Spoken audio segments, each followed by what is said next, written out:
A layer of straw is laid on the compressed clay to stabilize it before the next layer of clay is piled on top, just as they used to do it, only on a smaller scale.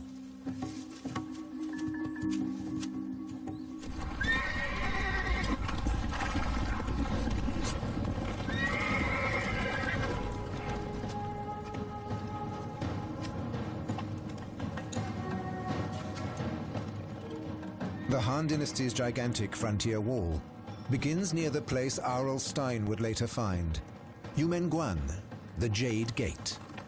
Here the wall was to protect the caravans that carried treasures between China and the Arabian empires.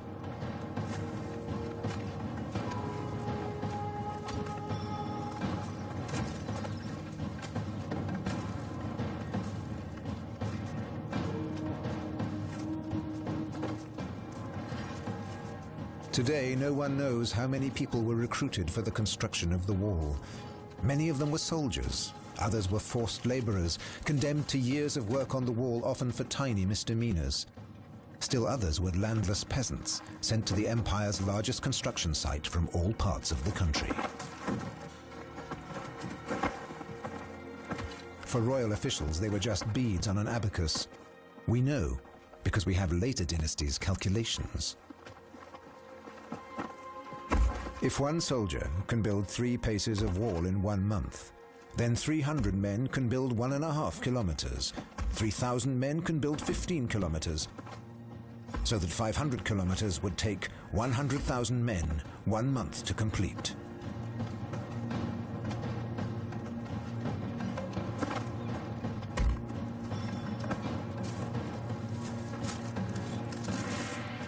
But how can thousands of people be supported in a region where there is nothing but dust and stones?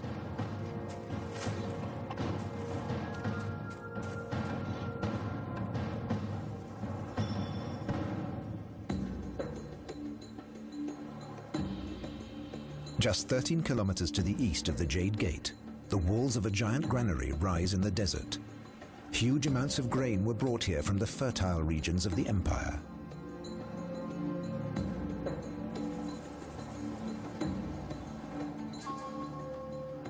This supply camp first saw to the needs of the construction gangs, and later the garrisons of border troops stationed here in their thousands. But supply lines like this are expensive. The emperor's officials soon found a better policy.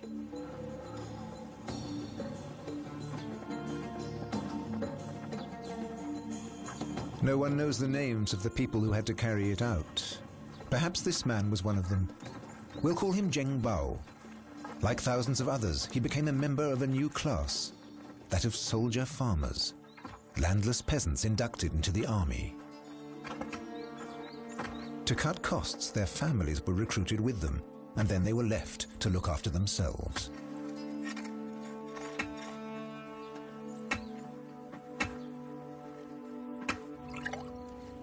By colonizing this unpromising soil, the entire region was to be absorbed into the Chinese Empire.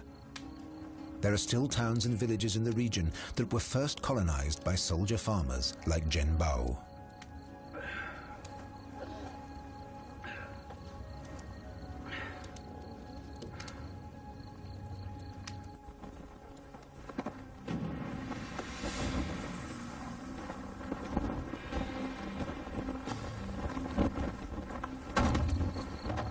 But few of the settlers willingly stayed in this no man's land. Soldiers kept watch for families attempting to flee north to the barbarians.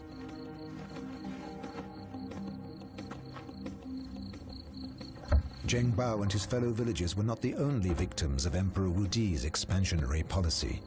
2 million people were relocated into the new border regions.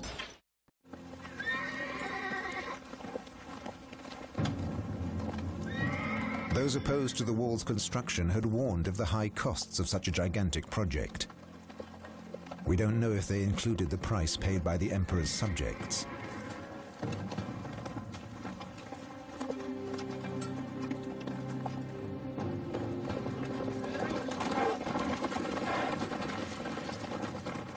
No one knows how many died building the wall. Every meter cost 1 life. That's the legend. There's no proof, because today we can only guess exactly where the wall ran, and hardly anyone can say for sure how long the Han Wall was.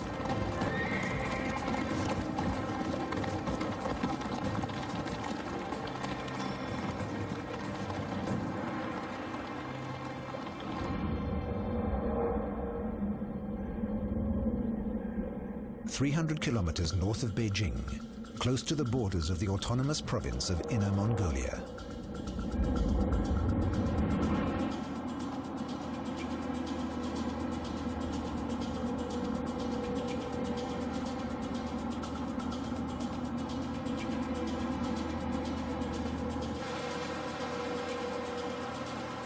By the 16th century, this mountainous area near the capital will be one of the best defended border regions the world has ever seen.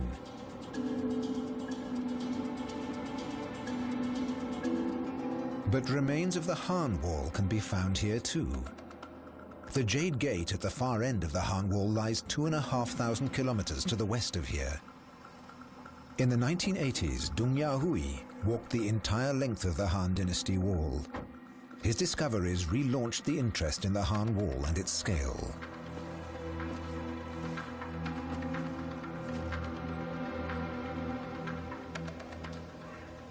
These are the best preserved remains of the 2,000-year-old wall. Our image of a single Chinese Great Wall belongs firmly in the realms of myth and legend.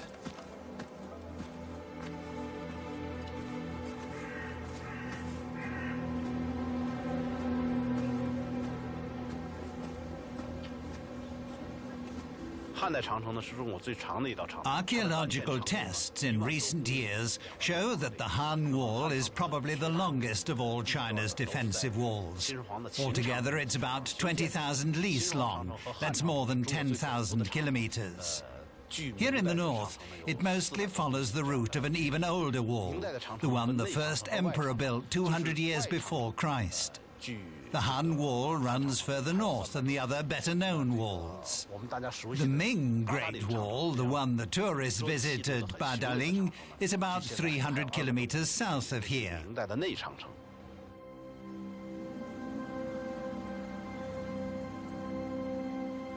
This is the Ming Dynasty's Great Wall, the stone dragon that has become the image of the Great Wall of China throughout the world. It was built in the 16th century for much the same reason as the Han Walls, to protect the Middle Kingdom from the northern barbarians. But this gigantic construction is made not of earth, but of baked bricks. It's more than 7 meters thick at the base, and its battlements reach up to 20 meters high.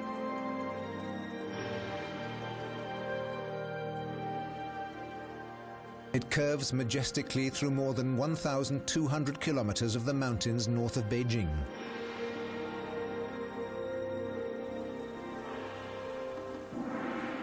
It follows the natural line of the mountain peaks, reaching breathtaking heights before plunging into the deepest ravines.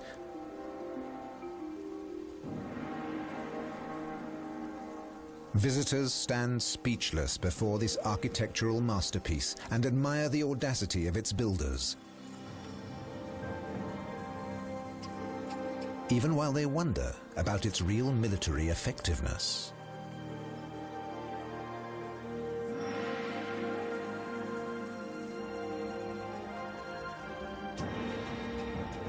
But there's little doubt about the message. This is the frontier of our world. On the other side, the alien world begins. This wall is the expression of a culture that wanted to be entirely self-sufficient.